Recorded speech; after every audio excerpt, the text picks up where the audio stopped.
Good morning दोस्तों। आप सब कैसे हैं? आज हम हेलो एल्केन हेलो एरीन का सेकंड पार्ट लेकर आए हैं। आज हम लोग पढ़ेंगे क्लास 12th का halo alkanes and halo arenes का सेकंड पार्ट। आज हम लोग इसका सेकंड लेक्चर पढ़ेंगे। पहले लेक्चर में हमने आपको बताया था कि हेलो एल्केन और हेलो एरीन की आईपीसी हम कैसे करते हैं। तो हेलो एल्केन और हेलो एरीन की आईपीसी करने के लिए सबसे इम्पोर्टेंट पॉइंट है वो है एल्किल ग्रुप की जानकारी। आपको एल्किल ग्रुप की जानकारी होनी चाहिए, एलाइलिक ग्रुप की जानकारी होनी चाहिए और फिनाइल ग्रुप की जानकारी होनी चाहिए। इन ग्रुप की जानकारी होने के बाद जब हम हैलोजन को ऐड करते हैं तो कॉमन नेम में एल्किल हैलाइड कर देते हैं, फेनिल हैलाइड कर देंगे और जब इसका आईपीसी नॉमेनक्लेचर करना होगा तो हैलोजन को हम पहले लिखते हैं हेलो के फॉर्म में, उसके बाद हम हाइड्रोकार्बन की जो चेन होती है उसको ऐड कर देते हैं। तो पिछले लेक्चर में हम लोग यही पढ़े थे कि आईपीसी हम कैसे करते हैं, क्योंकि कुछ लोग आईपीसी सीख लेते हैं लेकिन कॉमन नेम उसका नहीं सीखते हैं तो आगे चलकर रिएक्शन में प्रॉब्लम होती है। इसलिए हम पहले लेक्चर में आपको आईपीसी कॉमन नेम दोनों अच्छे से क्लियर कर दिए थे और आप अपने बुक से प्रैक्टिस करते रहिए। जो आपको प्रॉब्लम हो वो आप कमेंट करके भी पूछ सकते हैं। तो जो छात्र हमारा पहला लेक्चर नहीं देखे हैं वो पहला लेक्चर देखेंगे, उसके बाद सेकंड लेक्चर देखेंगे तो उनको ज्यादा बेनिफिट होगा। आज हम लोग पढ़ेंगे nature of carbon bond halogen. जो हमारा हैलोजन कंपाउंड है, हेलो एल्केन हो या हेलो एरीन हो, उसमें नेचर कैसा होता है कार्बन और हैलोजन के मिडिल में जो बॉन्ड बनता है। तो सबसे पहले हम स्टार्ट करेंगे हेलो एल्केन की बात। यहाँ पर एक हैलोजन एक कार्बन से जुड़ा है और ये कार्बन 3 हाइड्रोजन से जुड़ा है। ये आपका हेलो एल्केन का एग्जाम्पल हो गया। दूसरा कंडीशन है, एक हैलोजन हमने क्या किया, एक कार्बन से जोड़ा है लेकिन वो कार्बन बेंजीन रिंग का कार्बन है। तो ये कंडीशन हो गया दोनों का, ठीक है। इसके बाद क्या होगा कि इसमें जो हैलोजन जिस कार्बन से जुड़ा है ये कार्बन sp3 हाइब्रिडाइजेशन का है और इसमें हैलोजन जिस कार्बन से जुड़ा है वो आपका sp2 हाइब्रिडाइजेशन का है। तो ये 11th में हाइब्रिडाइजेशन का हम लोग क्लियर कर लेते हैं कि हाइब्रिडाइजेशन यहाँ हम आपको डायरेक्ट बता रहे हैं कि जो हैलोजन है वो बेंजीन के जिस कार्बन से ऐड है वो कार्बन sp2 है। तो इस कार्बन का जो शेप है वो ट्राइगोनल प्लेनर है, sp2 हाइब्रिडाइजेशन में जाएगा। ये कार्बन sp3 में जाएगा, इसका शेप जो है टेट्राहेड्रल होता है। अब इसके बाद क्या है कि यहाँ पे हम main different halo alkane hello arene का देखेंगे। हाइब्रिडाइजेशन हम आपको यहाँ शॉर्टकट बता रहे हैं, बाकी डीपली हाइब्रिडाइजेशन पढ़ने के लिए आपको केमिकल बॉन्डिंग चैप्टर का जो लेक्चर हो वो देखना पड़ेगा 11th का।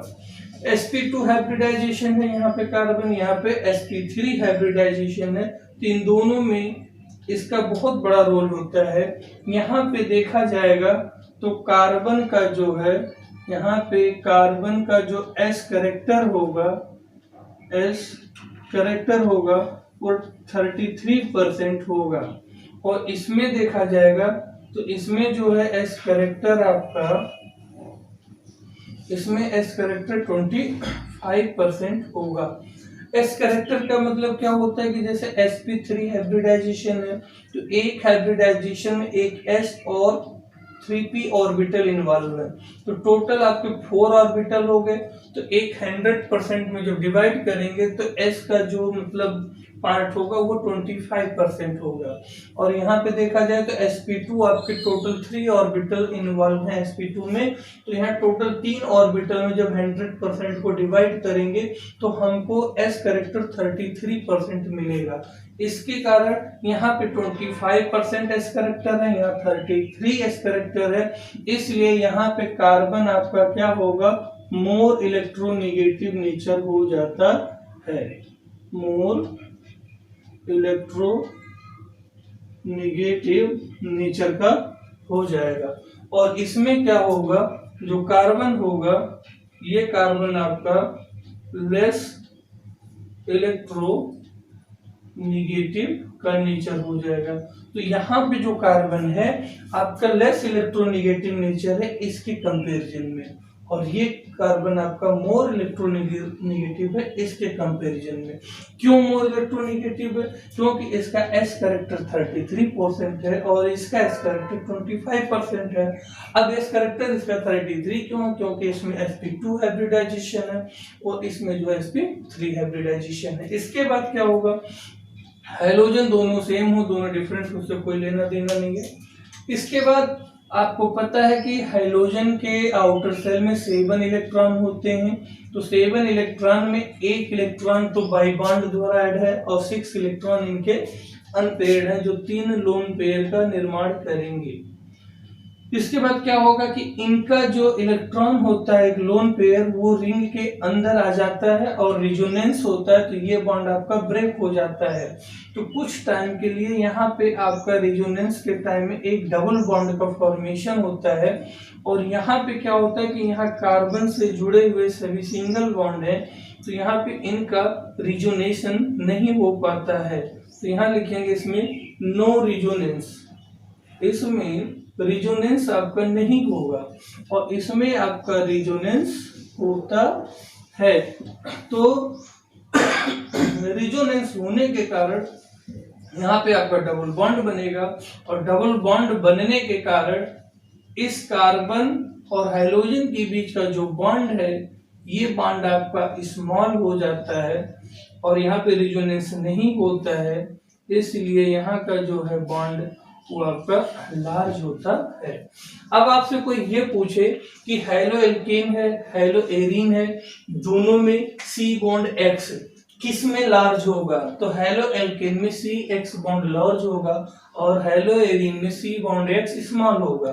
रीजन क्या है, रीजन ये है कि ये बेंजीन रिंग है और इनका लोन पेयर इलेक्ट्रॉन रिजोनेंस कर देगा। रिजोनेंस होने की वजह से ये बॉन्ड आपका थोड़े टाइम पे शॉर्ट हो जाता है, लेकिन यहाँ पे कोई रिजोनेंस नहीं होता क्योंकि यहाँ कोई डबल बॉन्ड का कंडीशन नहीं है। यदि कोई यहाँ डबल बॉन्ड आगे होता, कार्बन होता, फिर उससे डबल बॉन्ड होता, तो एक बार डबल बॉन्ड बनता है यहाँ पे, अगर होता तो रिजोनेंस आगे होता, यहाँ पे डबल बॉन्ड रिजोनेंस होगा। इसके बाद हाइब्रिडाइजेशन हो गया, एस करेक्टर हो गया। तो ये मेन पॉइंट आपके हैं, इसमें आपके कई पॉइंट हमने कर दिए हैं, तो इसका आप स्क्रीनशॉट ले लीजिए। इसके बाद हम लोग जो है फॉर्मेशन एप्पल को हल पढ़ेंगे। देखिए अब हमारा टॉपिक है formation of halo alkanes and halo arenes. कैसे हम इनका फॉर्मेशन करेंगे, तो सबसे पहले है फ्रॉम एल्कोहल। एल्कोहल से हम कैसे बनाएंगे, ठीक है। तो इसमें क्या करते हैं हम लोग, CH3 CH2OH एथिल एल्कोहल ले लिया, और इसका रिएक्शन जो है हम PCl5 से करा दिए।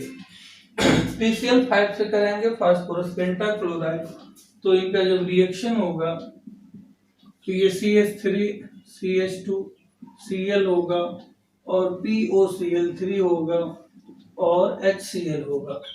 तो ये आपका एथेनॉल है, ये आपका क्लोरोइथेन है। पेपर में आपसे पूछा जाएगा एथेनॉल से क्लोरोइथेन आप कैसे बनाएंगे, और क्या होता है जब एथेनॉल का रिएक्शन PCl5 से कराते हैं। तो ये दो तरीके का क्वेश्चन हो जाता है। तीसरा टाइप का क्वेश्चन हो जाता है, ये दोनों रिएक्टेंट को दिया जाएगा, प्रोडक्ट को नहीं दिया जाएगा। तो ये आपका एथिल क्लोराइड हो गया और ये आपका जो है फास्फोरिल क्लोराइड हो गया और ये हाइड्रोजन क्लोराइड हो गया। अब इसका नाम सबको पता है कि ये एथिल एल्कोहल है और ये आपका फास्फोरस पेंटाक्लोराइड है। अब जैसे क्या होता है कि कुछ बच्चे ये कहते हैं कि सर रिएक्शन याद नहीं होती है, तो रिएक्शन रटना पड़ता है। तो हमारा ये सुझाव है कि आप रिएक्शन को रटिए मत, आप रिएक्शन को नाम से देखिए। जैसे एथिल एल्कोहल, आप CH3CH2OH कभी मत पढ़िए। अगर आप CH3CH2OH पढ़ेंगे तो आप ऑर्गेनिक में रिएक्शन को कुछ नहीं समझ पाएंगे, ना तो आप कर पाएंगे, ना आपकी पकड़ मजबूत हो पाएगी। तो सीधा सी बात है कि आईपीसी सबसे ज्यादा इंपॉर्टेंट है। सभी लोग कहते हैं कि आईपीसी पढ़िए, 2 नंबर का आता है, ज्यादा ध्यान मत लगाइए, चैप्टर पे ध्यान दीजिए। लेकिन हम पहले ही दिन से बताते हैं, आप हमारा कोई भी वीडियो देखेंगे ऑर्गेनिक का, हम उसमें यही कहते हैं कि आप 1 नंबर 2 नंबर के महत्व को आईपीसी को मत देखिए। अगर आपकी आईपीसी अच्छी है और उसके कॉमन नेम अच्छे हैं तो आप रिएक्शन को आंख बंद करके लिख सकते हैं, समझ सकते हैं, बिल्कुल टेंशन फ्री होके, कोई डर भी नहीं रहेगा। जैसे बच्चा CH3CH2OH plus PCl5 gives CH3CH2Cl POCl3 ऐसे आप रटोगे तो ऑर्गेनिक में आपके बस की बात नहीं कि आप ऑर्गेनिक को पढ़ लो। आपको केवल थ्योरी पढ़ना है, रिएक्शन आपको खुद बनाना है। और या रिएक्शन पढ़ो तो थ्योरी आप बना लो, दो में से एक काम करना पड़ेगा। या तो आप थ्योरी से रिएक्शन बनाना सीखिए और या तो रिएक्शन से थ्योरी बनाना सीखिए। हम इसका नोट्स भी नहीं आगे कुछ लिखाने वाले हैं। क्यों? क्योंकि इसकी थ्योरी यही है, एथिल अल्कोहल का रिएक्शन PCl5 के साथ कराएंगे, यानी एथिल अल्कोहल का रिएक्शन फास्फोरस पेंटाक्लोराइड के साथ कराएंगे और हमको एथिल क्लोराइड और फास्फोरिल क्लोराइड और HCl गैस मिलती है। ये थ्योरी आपकी हो गई। अगर आपको लिखना है और अगर इसका रिएक्शन लिखना है तो एथिल अल्कोहल का रिएक्शन CH3CH2OH आपको फार्मूला पता है, आप रिएक्शन पूरा ड्रा कर दीजिए। तो इसलिए रिएक्शन से डरने की कोई जरूरत नहीं है। अब रही बात, ये आपका एथिल अल्कोहल PCl5 है। अब इसकी हम थोड़ी सी आपको मैकेनिज्म बताएंगे कि मैकेनिज्म होती कैसी है। मैकेनिज्म में एथिल अल्कोहल है, इनका OH ग्रुप Cl से कैसे हट गया और Cl कैसे जुड़ गया, ये चीज हम आपको बताएंगे। तो इसमें सबसे पहले क्या होगा, CH3CH2OH, ऑक्सीजन के पास लोन पेयर होता है और यहाँ फास्फोरस के पास 5 क्लोरीन है। फास्फोरस के पास एक वैकेंट ऑर्बिटल D है, ये आपको पता होना चाहिए। फास्फोरस के पास वैकेंट D ऑर्बिटल होने के साथ साथ फास्फोरस sp3d हाइब्रिडाइजेशन भी रखता है। तो ये लोन पेयर इस ऑर्बिटल में अटैक करेगा और अटैक करने के बाद क्या होगा कि आपका CH3CH2O और ये O से जब फास्फोरस के बीच बॉन्ड बनेगा तो आपका यहाँ पे एक पॉजिटिव चार्ज हो जाएगा और यहाँ पर जैसे ये अटैक करेगा वैकेंट ऑर्बिटल में तो वहां से अटैक होने के बाद एक क्लोरीन वहां से रिमूव होने की कोशिश करता है और वो क्लोरीन आपका रिमूव हो जाता है। इसके बाद क्या होगा, फास्फोरस के साथ 4 क्लोरीन ऐड रहेंगे और एक क्लोरीन बाहर आ गया। फिर ये क्लोरीन इस हाइड्रोजन को लेगा और ये बॉन्ड इधर न्यूट्रल हो जाएगा। इसके बाद आपको मिलेगा CH3CH2 मिलेगा और यहाँ से ऑक्सीजन और ऑक्सीजन से फास्फोरस, फास्फोरस से आपके 4 क्लोरीन और इनका लोन पेयर फिर से फ्री हो गया। इसके बाद क्या होगा कि इसके बाद आपका ये जो वैकेंट ऑर्बिटल है इनके बीच में फिर ये लोन पेयर वर्क करने की कोशिश कर देगा वहां पे और फिर जैसे वो अपना डबल बॉन्ड बनाएगा तो फिर यहाँ पे क्या होगा, एक क्लोरीन फिर से निकल जाएगा।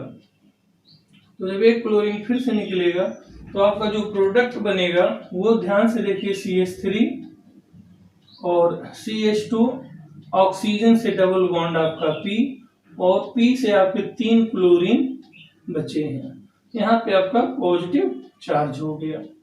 अब क्या होगा, CH2 और O के बीच का जो बॉन्ड है वो वीक हो जाएगा, क्योंकि ऑक्सीजन पे पॉजिटिव चार्ज है। तो ये आपका नेगेटिव चार्ज जो क्लोरीन है, क्लोराइड या न्यूक्लियोफिलिक का वर्क करेगा और इस कार्बन पर अटैक करेगा और ये फिर से ऑक्सीजन को न्यूट्रल कर देगा उस साइड। तो इसके बाद क्या होगा, आपका ऑक्सीजन फास्फोरस से जोड़ेगा, 3 क्लोरीन होगा, ये आपका फास्फोरिल हो गया। इसके बाद आपका क्या होगा, CH3, CH2 और Cl। तो इस प्रकार से हमारा जो है एथिल क्लोराइड बन जाता है। तो आपने देखा एथिल अल्कोहल का रिएक्शन PCl5 से कराएंगे तो टोटल 3 प्रोडक्ट हैं, एथिल क्लोराइड, फास्फोरिल और HCl।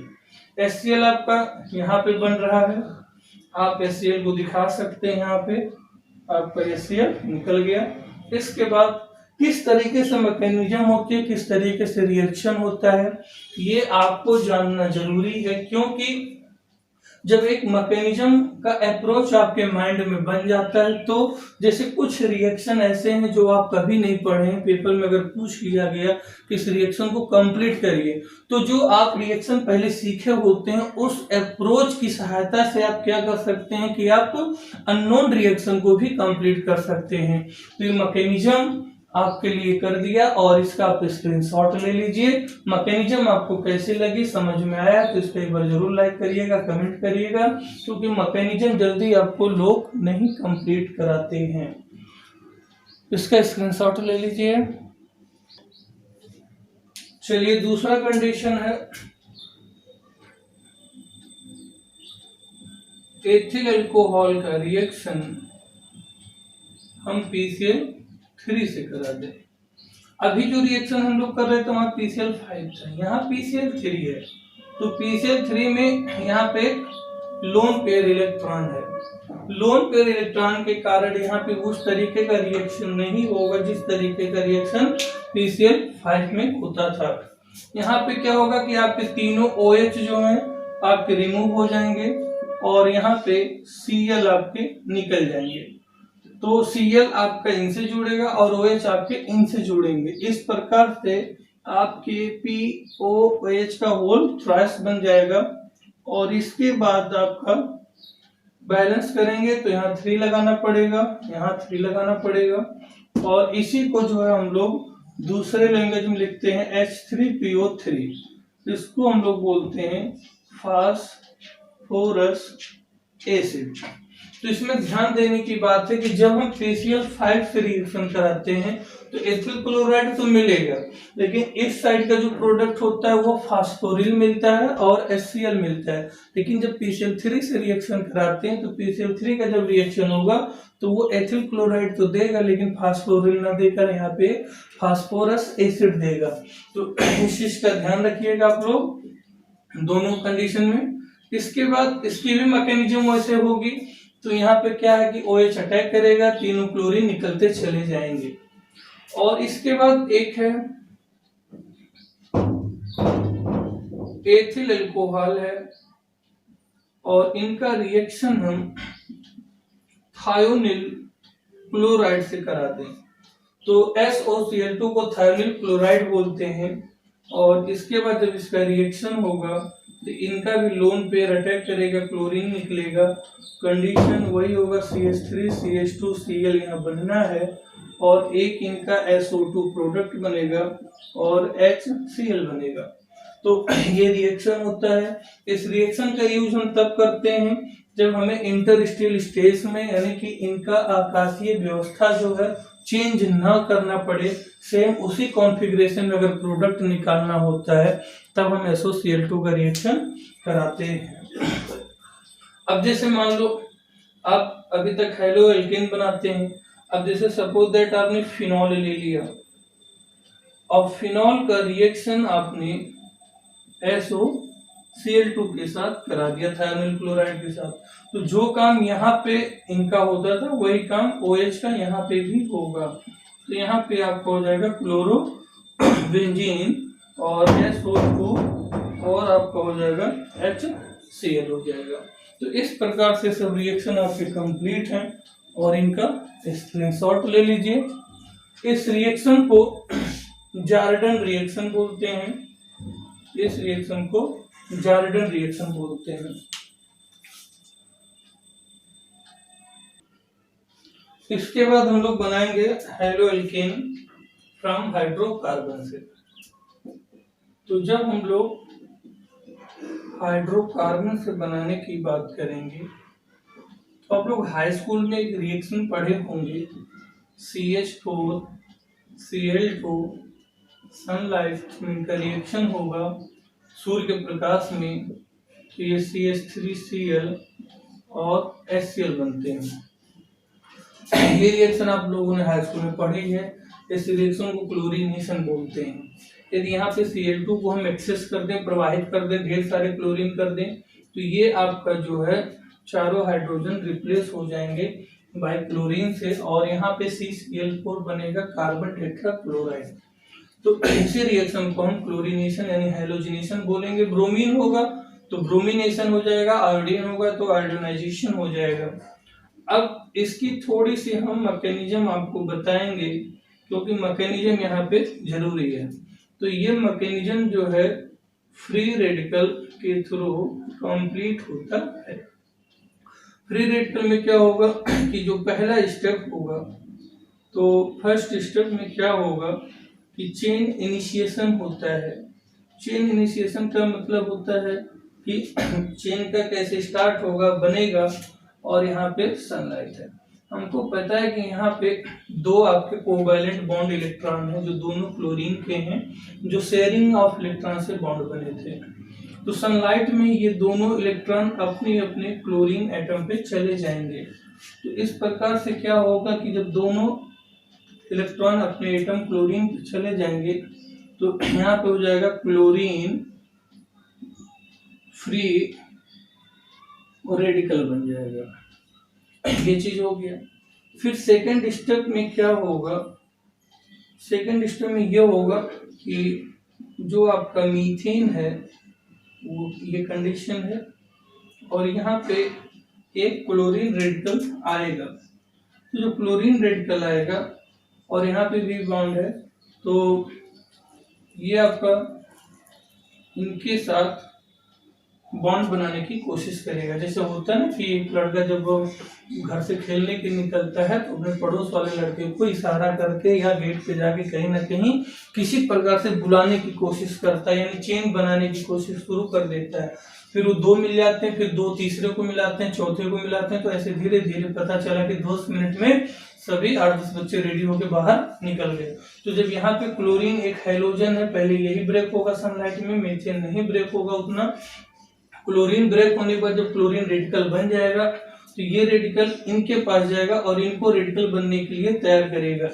तो हाइड्रोजन और क्लोरीन के बीच में एक बॉन्ड बन जाएगा और हाइड्रोजन क्लोराइड आपका रेडी हो गया। इसके बाद क्या होगा, कार्बन पे 3 हाइड्रोजन बचेंगे और एक यहाँ पे रेडिकल दिखाना पड़ेगा। तो इसको हम लोग बोलेंगे मेथिल मूलक, इसको बोलेंगे मेथिल रेडिकल। अब ये रिएक्शन अगर आपने वहां पे 2 मीथेन ले लिया है तो ये जुड़ भी सकते थे, मेथिल मेथिल 2 रेडिकल। अगर एक ही मीथेन है, एक ही क्लोरीन है, तो आपका थर्ड स्टेप में क्या होगा कि समापन हो जाएगा, टर्मिनेशन हो जाएगा। तो पहले स्टेप में चेन इनिशिएशन होता है, दूसरे स्टेप में चेन प्रोपेगेशन होता है। चेन इनिशिएशन का मतलब चेन बनने के लिए रेडिकल स्टार्ट हो जाएंगे और चेन प्रोपेगेशन का मतलब होता है कि चेन लंबी होती चली जाएगी। लास्ट जो थर्ड स्टेप होता है उसको हम चेन टर्मिनेशन बोलते हैं, जो लास्ट में सब कुछ बचा होता है वो जुड़ जाता है। तो आपने देखा एक मेथिल बचा है और यहाँ 2 रेडिकल से एक यूज हुआ है, एक क्लोरीन रेडिकल बचा है। तो ये आपका जो है ये कंडीशन हो गया और ये आपका क्लोरीन रेडिकल हो गया। अब ये मेथिल रेडिकल, ये क्लोरीन रेडिकल दोनों आपस में जुड़ जाएंगे दोनों के जोड़ने के बाद आपका हो जाएगा मेथिल क्लोराइड। तो ये आपका मेथिल क्लोराइड बन गया। तो ये हाई स्कूल में तो आपने पढ़ा था कि मीथेन का रिएक्शन क्लोरीन के साथ सनलाइट में कराते हैं, मेथिल क्लोराइड बनता है। यही रिएक्शन हम बार बार कराते रहते हैं। तो जब तक हाइड्रोजन रहते हैं तब तक क्लोरीन जुड़ते रहते हैं। अगर यहाँ पे इथेन की जगह आपका जो है मेथेन की जगह इथेन होगा तो वहां पे भी इस तरीके से रिएक्शन होगा। अब ये रिएक्शन डिपेंड करेगा कि क्लोरीन कितना है। तो ये जो रिएक्शन है क्लोरीनेशन होता है, लेकिन ये रिएक्शन कंप्लीट कैसे होता है? बाय फ्री रेडिकल के द्वारा कंप्लीट होता है। फ्री रेडिकल कैसे होता है? 3 स्टेप में होगा। ये सब कुछ हमने कर दिया है, इसका आप स्क्रीन शॉट ले लीजिए। इसके बाद हम लोग इसके कुछ लॉन्ग क्वेश्चन करेंगे।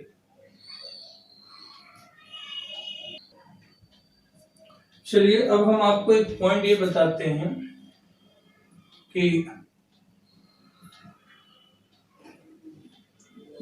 Reactivity of hydrogen.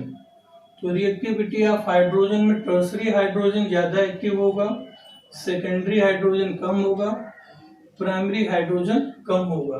ये केस वहां पर है जब कोई हमको हाइड्रोकार्बन ऐसा मिलेगा जहां पे हाइड्रोजन कई टाइप के होंगे, यानी प्राइमरी हाइड्रोजन भी होगा, सेकेंडरी हाइड्रोजन भी होगा, टर्सरी हाइड्रोजन भी होगा।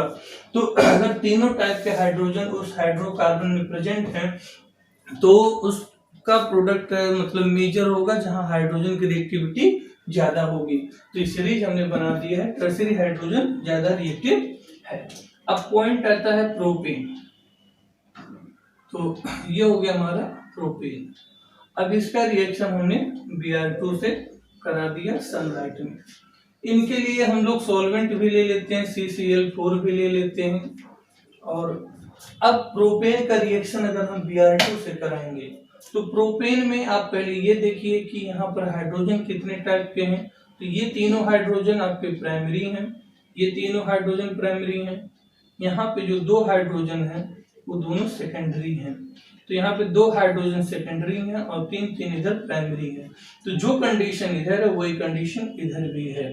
तो अब क्या होगा कि यहाँ पे फ्री रेडिकल होगा। फ्री रेडिकल का मतलब कैसे? जैसे इनका हाइड्रोजन आपने ओपन कर दिया, ठीक है, और फिर इनका इस तरीके से फ्री रेडिकल होगा, इनका इस तरीके से फ्री रेडिकल होगा। तो मैकेनिज्म सेम वैसे होगी जैसे मैकेनिज्म अभी हमने आपको मीथेन की बताई है। अब क्या होगा कि यहाँ पे आपके 2 हाइड्रोजन है, सेकेंडरी है। तो यहाँ से एक हाइड्रोजन हटेगा और ब्रोमीन जुड़ेगा। तो ये आपका हो जाएगा Br और यहाँ हो जाएगा CH3। और यहाँ का एक हाइड्रोजन हटेगा, यहाँ पे एक ब्रोमीन जुड़ेगा। तो ये हो जाएगा CH3, CH2, CH2 और Br। ये जो आपको मिला है ये आपको 2 ब्रोमो प्रोपेन मिला है। और ये जो मिला है ये 1 ब्रोमो प्रोपेन मिला है। तो हमने बताया कि ये सेकेंडरी हाइड्रोजन से मिल रहा है और ये प्राइमरी हाइड्रोजन से मिल रहा है। तो जो सेकेंडरी हाइड्रोजन का होगा वही आपका क्या होगा? मेजर होगा। और जो प्राइमरी हाइड्रोजन से मिलेगा वो आपका माइनर होगा। तो आपको पता है कि प्रोपेन का रिएक्शन हम Br2 से कराएंगे तो हमको 2 प्रोडक्ट पॉसिबल है, एक 2 ब्रोमोप्रोपेन और एक 1 ब्रोमोप्रोपेन। 2 ब्रोमोप्रोपेन हमारा मेजर होगा। इसी टाइप हम CH3, CH2, CH2, CH3 का रिएक्शन अगर हम Br2 से करा दें तो इसमें देखिए ये तीनों हाइड्रोजन एक ही कंडीशन के हैं। तो एक प्रोडक्ट तो यहाँ बनेगा और यहाँ दोनों जगह CH2 CH2 तो एक प्रोडक्ट यहाँ बनेगा। तो CH3 Br यहाँ मिलेगा, CH2 CH3 और एक CH3 CH2 CH2 CH2 Br। तो ये 2 ब्रोमो ब्यूटेन मिलेगा।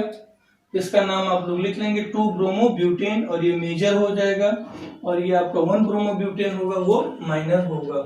तो इस प्रकार से आपको ये चीजें सीखनी पड़ेंगी।